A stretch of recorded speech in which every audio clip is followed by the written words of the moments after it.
On January the 1st, 1970, Vogue suggested its readers embrace the free-spirited bohemian attitudes of the hippie era. All languorously falling things, and lots of long dangling fringe to keep the languor lingering, anything that makes you dream a little bit about yourself. Yet when barriers are broken down and the cage door is open, the thrill of freedom and liberation is often followed by an uneasy sense of uncertainty. Fashion, novelty, and the zeitgeist are major influences on perfumers. Another obsession of the perfumer has been the idea of the new woman. Some of the fragrances I want to look at today are expressions of the new roles women were adopting in the 70s, while others looked at earlier times of high style or decadence. The 1970s saw the continual emergence of new styles of music and fashion, which occurred alongside a persistent interest in the past and nostalgia for clothes from earlier in the century. The constant demand for newness in the 60s led to an acceleration of the evolution of fashion and music.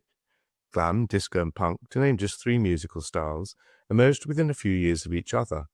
Punk, however, marked the end of the acceleration and was an anti-style which created a void that was soon to be filled by another refocus on nostalgia and decadence. In Paris at the end of the 60s, two giants of the fashion world became preoccupied with creating a fragrance for the new decade. One of the great designers, Coco Chanel, was nearing the end of her career, and the other, Yves Saint Laurent, was approaching the height of his influence and success. Chanel No. 19 was born from Mademoiselle Chanel asking perfumer Henri Robert to create a perfume for her own use, something new that would be the equal of Chanel No. 5, but at the same time radically different. Chanel decided to launch the fragrance, created from a formula she chose herself, for public consumption. The prospect of a new perfume initially met with resistance from the Wertheimers, who controlled Parfums Chanel. They were worried that an unsuccessful new perfume could damage the wild success of Chanel No. 5. In the event, the launch of the perfume, named for the date of Chanel's birthday, August 19th, at Christmas 1970, was successful, and the world fell in love with the magic and quiet self-assurance of the new fragrance. Coco Chanel died in January 1971. She said of her work, "May my legend prosper and thrive. I wish it a long and happy life." The marvel of Chanel No. 19 is in the harmony of greens, florals, and a base of vetiver, leather, and oat moss. At the center of the scent is a very high-quality iris, which turns the perfume into a thoroughbred. There is green but no sourness. Instead, there's a delicious powderiness. Chanel claimed that to be irreplaceable, you must be different, and Chanel No. 19's novelty and beauty proved to be tremendously appealing. For decades, I've been checking on classic perfumes like No. 19 to see if the magic is intact. In the case of Chanel, there always seems to be a desire to maintain high standards. Here are a couple of parfums from the end of the 90s and the early 2000s. This bottle is nearly empty, but even without opening it, it reeks of a profound oat moss and galbanum. It's hard to put into words how addictive No. 19 can be. The parfum is very different in character to the EDT and EDP, and no doubt more recent versions don't carry the same weight of oat moss. The EDP and EDT are, of course, lighter, more playful if you like, but they still have the magic.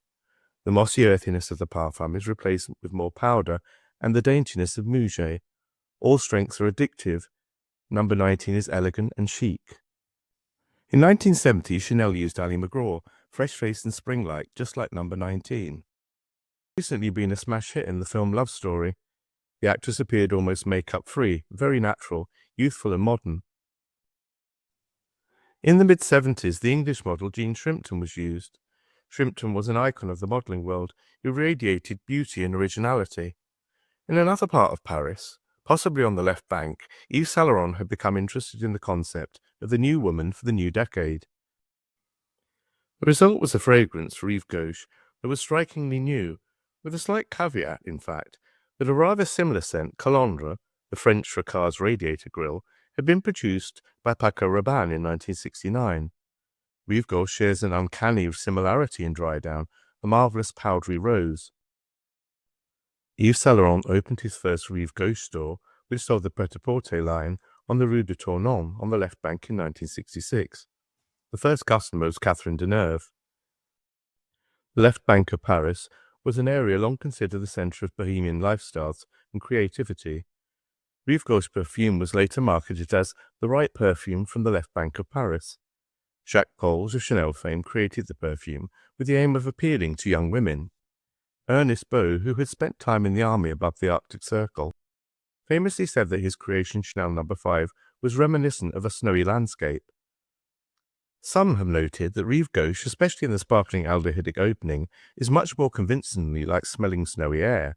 The aldehydes combine with green notes, honeysuckle, citrus and peach, and the heart of rose, iris, lily of the valley, and geranium. There are base notes of oak moss, Tahitian vetiver, sandalwood, amber, and tonka bean. Immediately, and for some time, the scent carries a distinct metallic note that gives immense character to the rosy aldehydic blend. Here is my collection of Rive Gauche, mostly from pre-1980. This is the Parfum. Here the metallic note is most pronounced, and the aldehydes are not as noticeable. All the Rive Gauche packaging is wonderfully appropriate for the space age. This Parfum could easily fit into a NASA spacesuit without taking up any room. The metal canisters feel ultra-modern, and the banded packaging continues the metallic feel. Here is Rive Gauche Parfum de Toilette in the snazzy darker design. The powerful scent is full of snowy roses. The canister is pressurized with a propellant, further evidence of its age. And here is something more recent. The packaging is familiar, but now it's plastic. It's from 2005. Rive Gauche was reformulated in 2003 by Daniela Andrea and Jacques He. The metallic note is reduced considerably, and there is more of a rosy softness. The scent is not as before, but it's still wonderful and recognizable. I keep this in a drawer next to my bed, and every so often over the last 20 years, I've taken a little spritz to remind me of how lovely perfume can be. This is a novelty from Demeter. It's supposed to be the scent of snow, and somehow it does have a resemblance to snowy air, without any of the floral rose and oak moss dry down of Rive Gauche. The marketing of Rive Gauche was strikingly modern, showing working women and the perfume canister literally smashing mirrors and a windscreen, as if the scent was helping to break through glass ceilings. Adverts carried the message that the perfume was not for shrinking violets, and that it was a scent for unconventional women. At the same time, the hand holding the canister is beautifully manicured, and the businesswoman is elegantly put together. The scent itself is feminine, albeit with a metallic note that suggests unconventionality and sexiness. In the early 70s, society and attitudes were changing rapidly. I was 10 years old in 1972, and like many kids in England, obsessed with pop music. Music and fashion were becoming more closely entwined, and the revolution of the hippies morphing into individual self-expression. By 1972, I was spending my pocket money on records by T-Rex. Here's the first album I bought, Slider, in 1972, and here's some of my David Bowie singles from the same period. The music was mind-altering and perhaps not entirely suitable for a 10-year-old, but my parents were the last people on earth to be worrying about which pop stars I liked. Bolan and Bowie had both been mods and hippies in the 60s, so they followed the zeitgeist before they became the zeitgeist. Many of the tribal styles of the era, mod, skinhead, and glam rock, were strongly rooted in British schools. We all seemed to grow up with older cousins or siblings who were mods and then became skinheads until they moved on to something else. I was becoming more and more sensitive to what was going on in the world, especially the world of style and self-expression. I was already interested in what fragrances the adults were wearing in my family, and wondering why they chose them. At the beginning of the 70s, my mother wore Intimate by Revlon, my dad wore Aramis, lots of it, and my granddad wore Old Spice, which back then had a wonderful dandyish smell. By the mid-70s, I had begun to notice the brands that made scent. I knew, for example, that Estee Lauder made Youth Dew, as my mum had an opaque blue bottle of the stuff, and also makeup by Estee. I used to look at my mum's large Estee makeup kit and wonder how the hell Bowie managed to change his face so brilliantly using that stuff. In 1973, Estee Lauder launched Private Collection, and this was to become my mother's favourite fragrance for more than a decade. By the end of the 70s, she had a small collection of perfumes, Quadrille by Balenciaga, Dior's Diorella, along with the aforementioned Youth Dew and Intimate. It didn't take long for me to tell her that Private Collection was the best, and that it smelt lovely on her. Legend has it that the scent which became Private Collection was originally made exclusively for Estee Lauder herself. She allowed only two other women, Grace Kelly and the Duchess of Windsor, to share her secret. Estee Lauder could scarcely have chosen two more iconic women, one known for her regal and cool beauty, and the other for her sense of style and for marrying a man who gave up the British crown for her.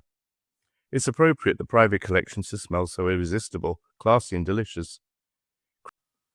Created by Vincent Marcello, Private Collection is a blend of green notes, florals including honeysuckle, hyacinth, linden, jasmine, orange blossom and rose.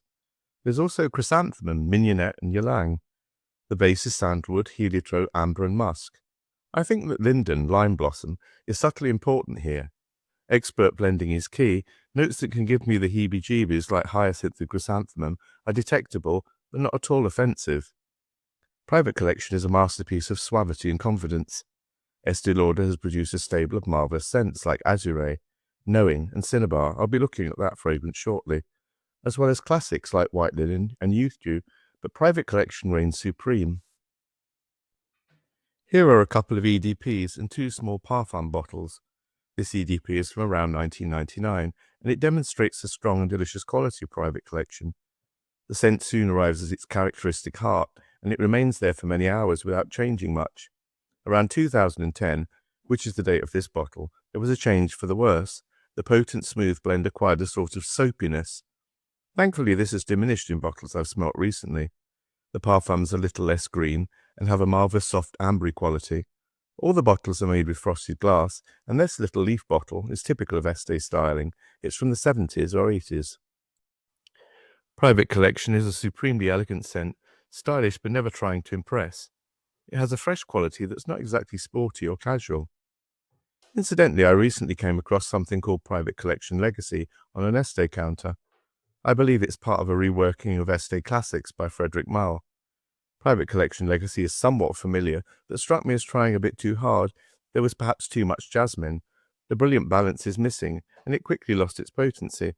Then I came across this rather grandiose line about the scent from Estee's website.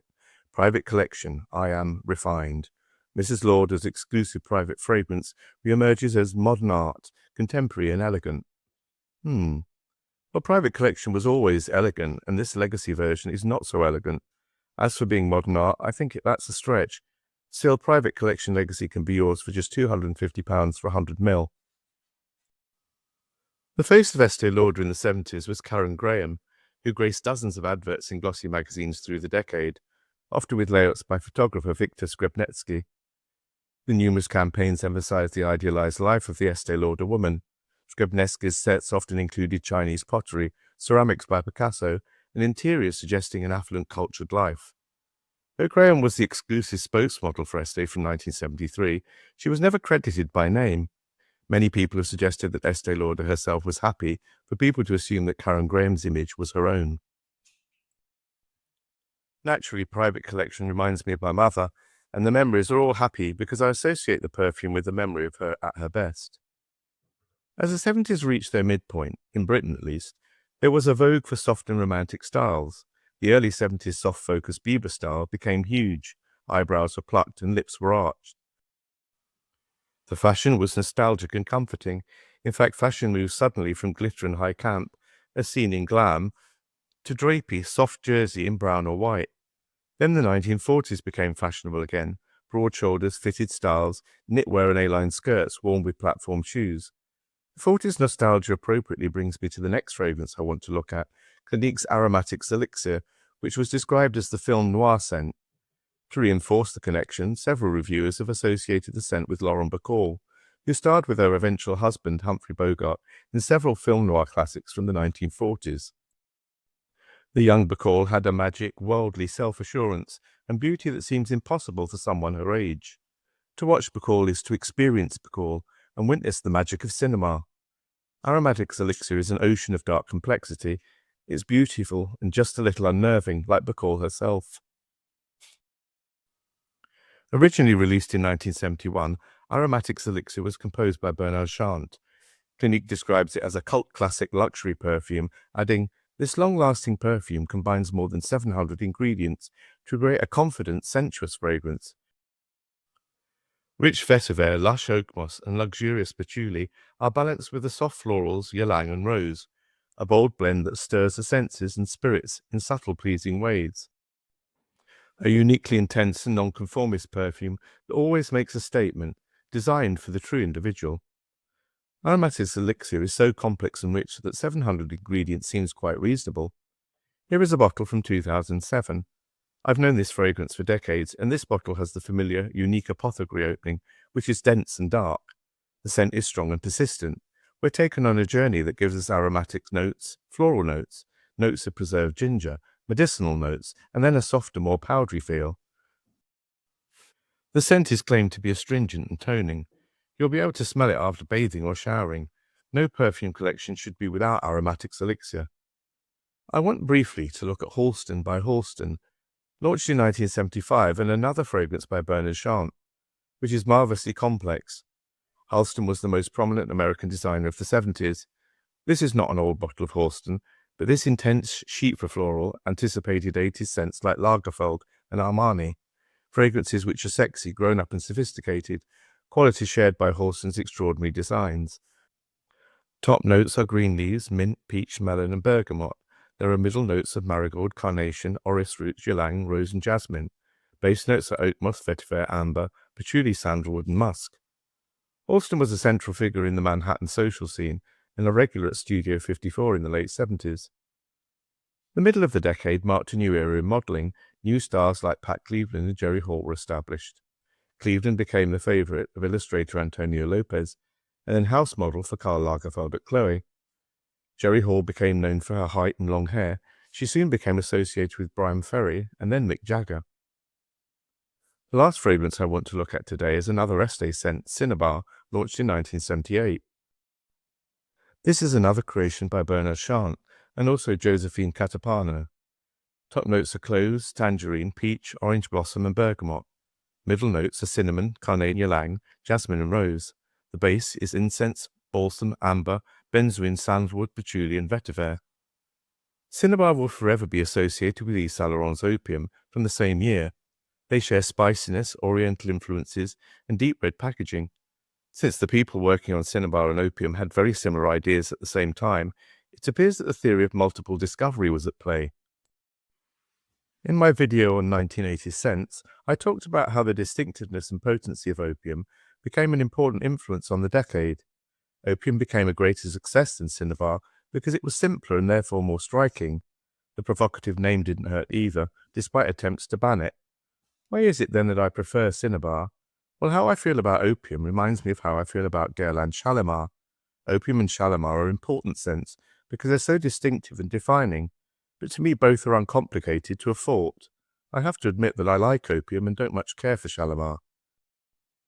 Cinnabar is more complex and rewarding for me. I remember recommending it to friends in the 80s who went on to wear it for years.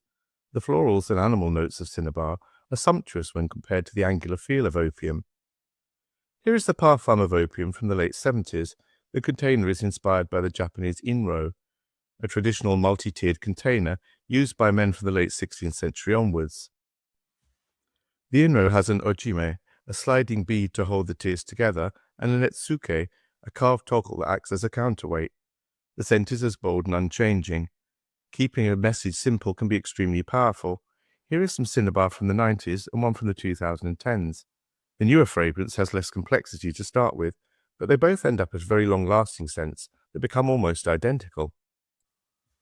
The success of opium helped pave the way for the unmistakable scents of the next decade, but Cinnabar, with its decadent opulence, was a precursor also.